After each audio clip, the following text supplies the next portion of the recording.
Bonjour à tous. En ces jours de la fête de Hanouka, je voudrais faire un parallèle entre la fête que nous fêtons en ce moment et l'étude que nous avons étudiée dans le Sefer Yehoshua. Dans la fête de Hanouka, la Gemara dans Masechet Shabbat nous explique pour quelles raisons nous devons fêter la fête de Hanouka. Quel événement s'est produit qui nous a poussé et qui a fait que les Chachamim ont institué une mitzvah d'allumer les Nérot Hanouka et bien sûr de fêter la fête de Hanouka. La Gemara dit que la raison est, comme tout le monde le sait, que la fiole d'huile qui devait brûler un seul jour a brûlé pendant 8 jours. Et tout le monde se pose la question, dans le Maharal de Prague, pose la question, comment est-ce possible que Chachamim dans la Gemara ont évoqué seulement le miracle de la fiole d'huile? On sait très bien qu'il y a eu un très grand miracle, comme nous rapportons dans la Tefila, dans Alanissim, qu'Akadosh Baruch Hu nous a fait un miracle, qui nous a sauvés, qui nous a donné la victoire face à une très grande armée, face à l'armée des Grecs. Donc c'était aussi un miracle. La Gemara n'a pas rapporté ce miracle-là. Le Maharal de Prague explique qu'en fait, il y a deux notions de miracles. Il y a des miracles qui sont cachés et des miracles qui sont visibles, qui sont galouï ou nistar. Le miracle de la guerre, qu'Akadosh Baruch Hu nous a donné une possibilité, nous a donné la victoire face aux Grecs, elle peut être expliquée. Parce qu'il existe déjà dans l'histoire des armées qui sont moins fortes que d'autres armées puissantes, qui ont réussi à repousser des armées puissantes grâce à des techniques de guérilla, grâce à différentes techniques de guerre et de stratégie afin de repousser des grandes armées qui n'étaient pas préparées au terrain dans lequel ils devaient se combattre. Donc ça, c'était un miracle qui n'était pas explicitement et visiblement un miracle visible. C'était un miracle qu'on pouvait quand même se donner une explication. Ce qui n'est pas le cas pour les Nérot de Hanouka. Les Nérot de Hanouka étaient un miracle visible et inexplicable. C'était un miracle galouï. Et c'est ça que la Gemara nous dit.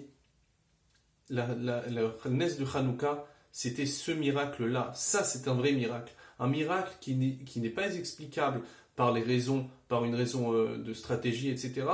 Ça, c'est ce que la Gemara nous ramène et ce que les Chachamim ont institué une fête de Hanouka sur ce miracle-là. Je voudrais faire un parallèle avec l'étude que nous avons fait dans le Navi concernant la traversée du Jourdain avec Yehoshua Binu. Comme vous le savez, au moment de traverser le Jourdain, Akadosh Baruch Hu a fait un miracle que l'eau du Jourdain n'a pas coulé au moment où ils devaient traverser. Et ils ont marché sur le Jourdain à pied sec, ce qui vous rappelle bien sûr le miracle de la traversée de la mer Rouge. Et le Ralbag, un commentateur sur le Navi, pose une question. Nous savons que dans la Gemara, dans Sanhedrin, il est écrit, et Rava pose une question, sans rentrer trop dans les détails de la Gemara, mais en tout cas, il y a un pasouk, un verset qui dit En kol chadash tachat hashemesh. Il n'y a aucune nouveauté qui se produit sous le soleil, dans le monde. Akadosh Baruch Hu a institué des lois dans la nature, Akadosh Baruch Hu a créé des choses dans notre monde qui ne devront pas être changées et qu'il n'y aura aucune nouveauté, des choses qui vont complètement, des choses nouvelles qui sortiront, qui apparaîtront au fur et à mesure du temps. Aucune chose apparaîtra de nouveau suite à la création du monde. Et Akadosh Baruch Hu, bien sûr, suit les lois de la nature dont il a institué. Et donc, se pose la question, si on dit que En kol chadash tachat shemesh, il n'y a aucune nouveauté dans ce monde, comment est-ce possible que des miracles comme ce qui s'est passé pendant le miracle avec Yehoshua Binoun, pendant la traversée du Jourdain, la loi physique, les lois de la nature qu'Akadosh Baruch Hu a instituées, par exemple dans l'eau, c'est que l'eau doit couler. Alors on sait que ce qui est marqué dans le Navi, que l'eau n'a pas coulé, l'eau s'est arrêtée, même a commencé à monter vers le haut. Comment est-ce possible de dire qu'un miracle, a priori, contredit les lois de la nature qu'Akadosh Baruch Hu a instituées? Alors le Ralbag explique à ce sujet qu'évidemment, Akadosh Baruch Hu, même dans les miracles que nous trouvons dans la Torah, par exemple, comme on connaît une histoire avec Avraham Avinu ou avec Hanania, Mishaël et Azaria, qui ont été jetés dans la fournaise ardente. Une fournaise ardente, une fournaise qui brûle, qui est censée brûler, et ils n'ont pas brûlé. Alors, bien sûr, on va se dire, mais ça contredit complètement les lois de la nature qu'Akadosh Baruch Hu a fait et a institué. Donc, il y a une nouveauté, il y a quelque chose de nouveau qui apparaît. Donc, ce n'est pas du tout ce qu'Akadosh Baruch Hu a institué au début pendant la création du monde. Et donc, ça contredit ce passage qui a une Kol Chadash Tachat Shemesh. Il dit le Ralbag qu'en fait, il est possible que Akadosh Baruch Hu, nous voyons que cette notion que le feu ne brûle pas, par exemple, il peut exister des matières avec lesquelles il ne donne pas les détails, mais en tout cas, par exemple, la salamandre, que Rachamim disent que c'était un produit et quelque chose qui fait en sorte que le feu ne brûle pas et ne consume pas la personne.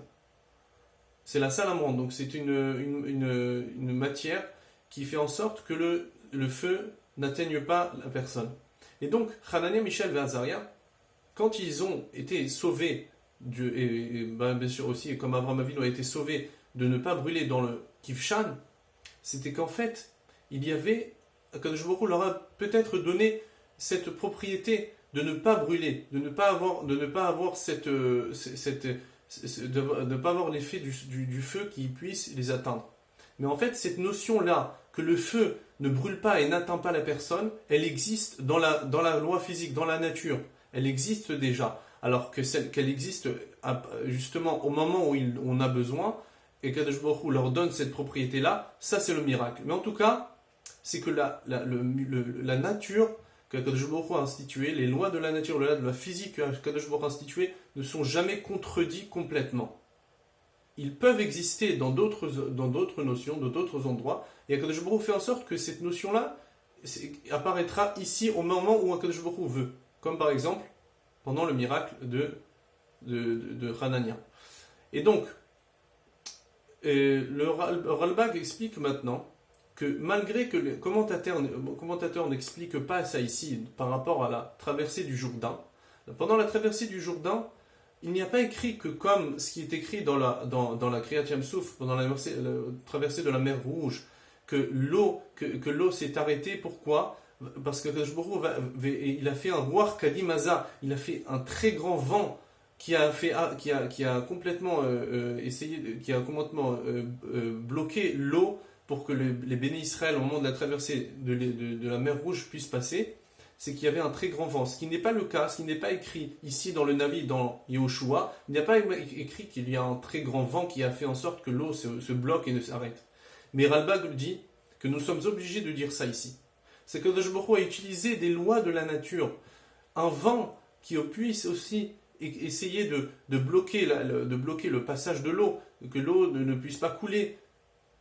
Et malgré que ce n'est pas écrit ici, le Ralbag dit qu'on est obligé d'expliquer comme ça, car il n'y a aucune nouveauté dans ce monde. Akadosh Baruch Hu, quand il fait des miracles, ils ne contredisent pas les lois de la nature. On ne fait qu'utiliser des notions qui existent déjà, des notions de physique et des notions qui existent dans ce monde.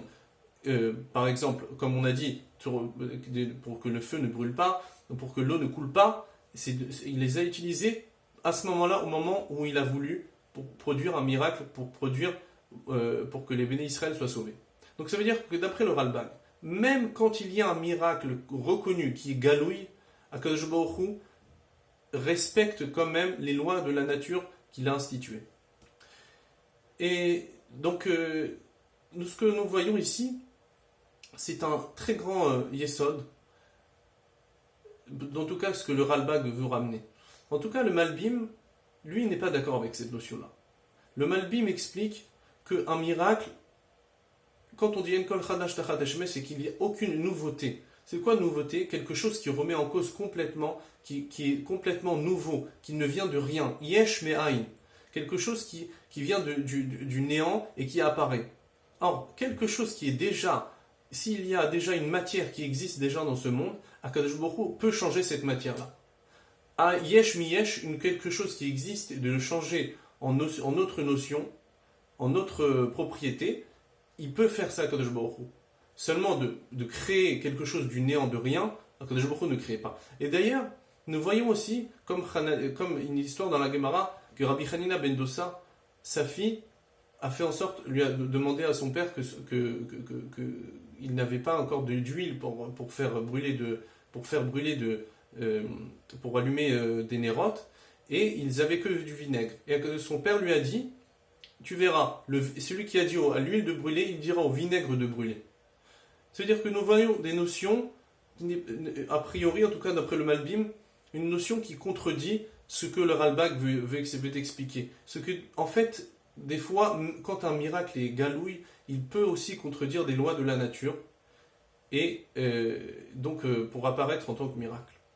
Donc bien sûr, sans entrer dans les détails par rapport à Hanouka, en tout cas, c'est bien pour nous expliquer qu'il y a une possibilité, en tout cas, il y a une discussion entre les Chachamim, comment expliquer les miracles.